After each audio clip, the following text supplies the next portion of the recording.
Bank, বাংলাদেশে একটা bank আছে ইসলামী ব্যাংক নামের ব্যাংক,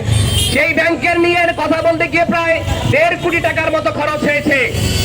একটা ইসলামী ব্যাংক, সেই ব্যাংক নিয়ে কথা বলা হয়েছে, সেখানে প্রায় 1.5 কোটি টাকার মতো খরচ হয়েছে। আমরা দেখেছি এই যে টাকাটা খরচ হলো, জনগণের টাকা খরচ করে যেখানে বাস করা হয়, আলাপ করা হয়, এক সংসদ সদস্য সেখানে বলেছে কয়েকদিন আগে, গতকালই বোধহয় সংসদে সে বলেছে যে আমার বাবা মুক্তিযোদ্ধা, আমার দাদা মুক্তিযোদ্ধা, তারা মুক্তিযুদ্ধে শহীদ হয়েছে। আমরা তাজ্জব হয়ে যাই, পরবর্তী দিন মিডিয়ায় খবর এসেছে তার বাবা এখনো বেঁচে আছে।